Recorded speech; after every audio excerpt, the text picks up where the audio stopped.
कहीं भी किसी प्रकार का सैकड़ों सालों से हम लोगों की कभी ये समझ नहीं बनी कि कौन हिंदू है और कौन मुसलमान है। उस जाल पर जब हम लोग जाते थे और यही थार है, ये हमारे हिंदुस्तान का जो संविधान है वो यही भावना रखता है। तोड़ने वालों की मंशा क्या थी और संदेश क्या देना चाहते। गांव में पुलिस आई हुई है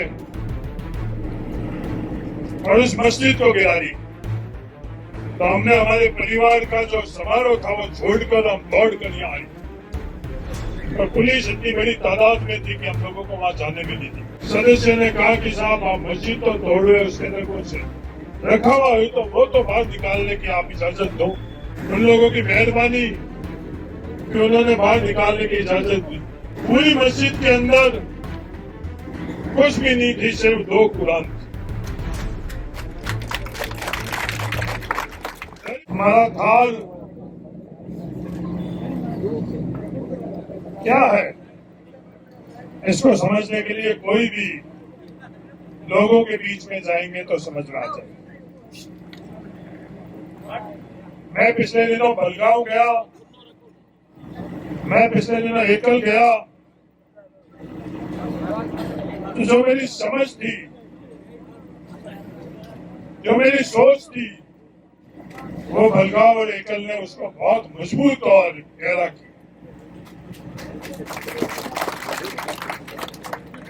ये किसी और पर प्रहार नहीं है।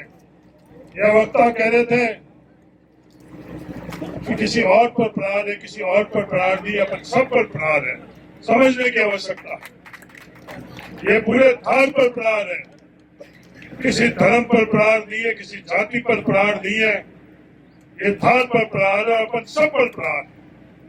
ये और किसी ने मुझे नहीं समझाया। मैं बलगांव गया तो वहां के लोगों ने मुझे समझाया, एकल गया तो वहां के लोगों ने समझाया। बलगांव गया तो वहां के रबारी और भील समाज के लोगों ने हम लोगों से कहा ये जाल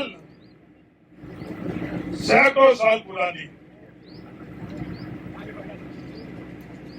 जाल को हम लोग हर धर्म के लोग पूछते हैं। इस जाल की सुरक्षा के लिए जो 4 दीवारी बनाई, वो मैंने गांव के हर परिवार ने मिलकर और 4 दीवारी बनी। जात लेनी हुई तो हर जाति का व्यक्ति यहाँ आता है। यज्ञ के लिए उस जाल के पास में एक कुंड बना हुआ था, वो अपनी अपनी आस्था के अनुरूप वहां पूजा होती थी। बस ये कुंड में यज्ञ होता था, हिंदू भाइयों की तरफ से, और उसी जाल को अपने परिवार के मुसलमान अपनी तरह से पूछते थे। कहीं भी किसी प्रकार का सैकड़ों सालों से वहां हम लोगों की कभी ये समझ नहीं बनी कि कौन हिंदू है और कौन मुसलमान है। उस जाल पर जब हम लोग जाते थे और यही थार है, ये हमारे हिंदुस्तान का जो संविधान है वो यही भावना रखता है।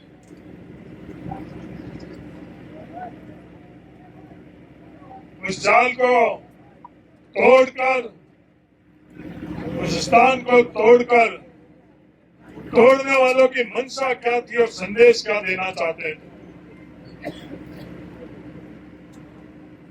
ये बात हमें एकल में गई तो वह मस्जिद थी। एकल के भील समुदाय के अपने परिवार के लोगों ने कहा कि साहब हम लोग एक शादी के संदर्भ में इकट्ठे हुए थे और जब हमें पता चला कि गांव में पुलिस आई हुई है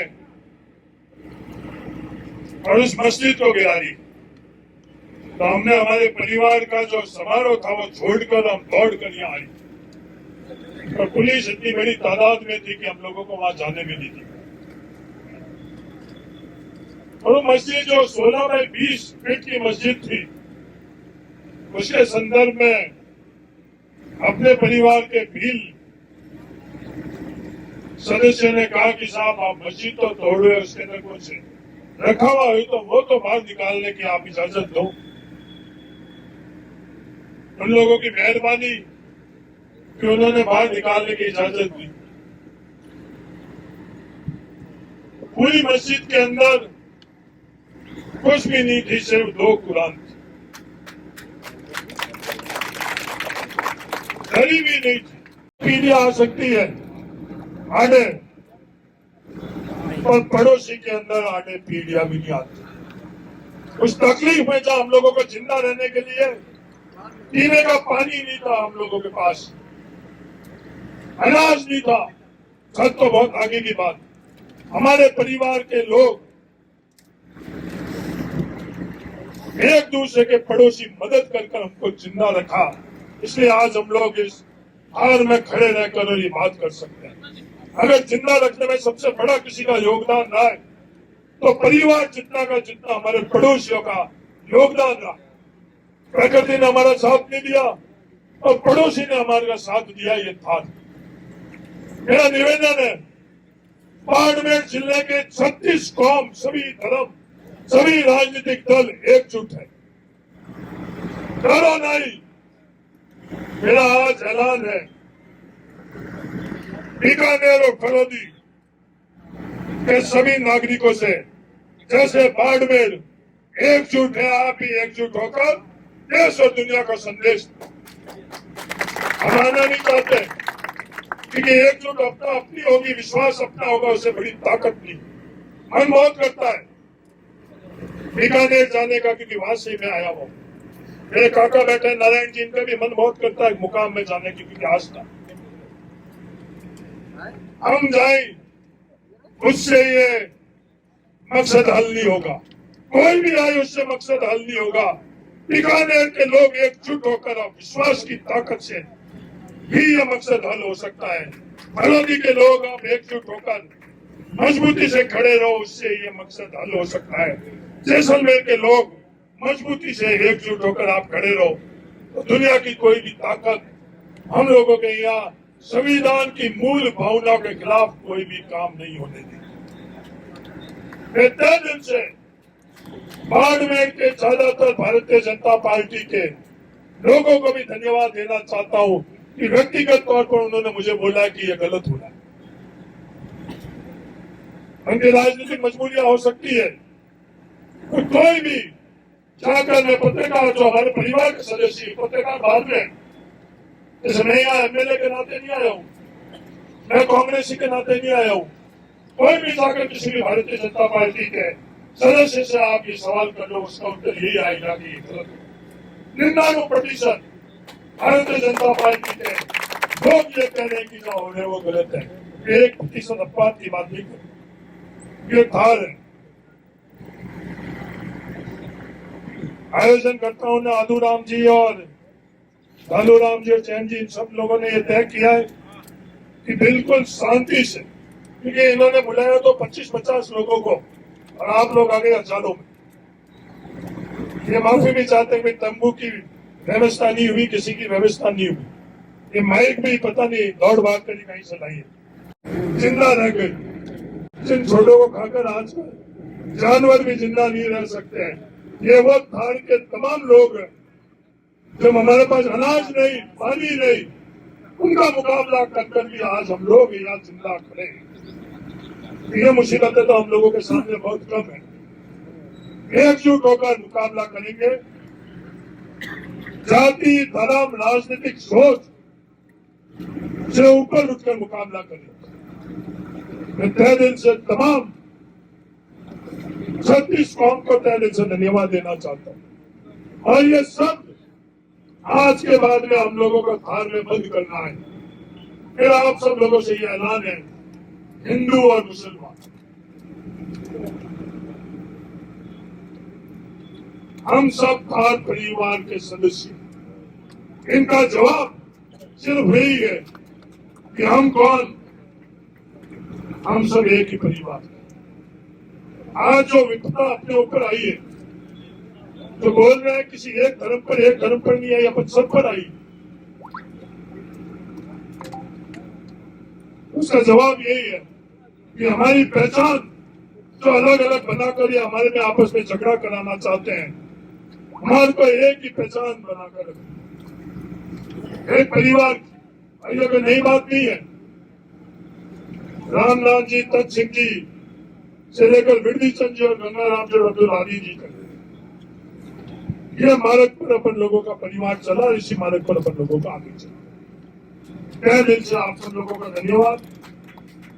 यहाँ आए होंगे तो तकलीफ हुई होगी, मेरे तकलीफों से अपन विचलित होने वाला नहीं है। मजबूती से, एकजुटता से मैंने आयोजन करता उसे पूछा अधूराम जी से कि आपने पहले उदाराम जी से कि पहले क्यों नहीं आह्वान किया। इन्होंने कहा कि पहले आह्वान करते हैं तो हजारों नहीं लाखों की भीड़ हो जाती। तो हम लोग सोच समझकर, हमारा मकसद ये था कि हम लोग शांति प्रिय ढंग से बिल्कुल कम लोगों के माध्यम से सांकेतिक तौर के ऊपर का आयोजन कर संदेश देना चाहते हैं। ये बात है ना उदाराम जी? ये चाहते थे कि 25-50 लोग ही आए। मुझे सूचना मिली जब भी इन लोगों का ये, मैं भी आ गया, MP साहब भी आ गए और आप सभी लोग आ गए। अपने को किसी ने बुलाया नहीं था, अपन स्वतः ही आए। मैं आप सब लोगों को बहुत बहुत धन्यवाद देना चाहता हूँ। अपना जीतेगी, भाईचारा जीतेगा, हार जीतेगा। अगर जीतेंगे तो अपन सब जीतेंगे, हारेंगे तो सब हारेंगे।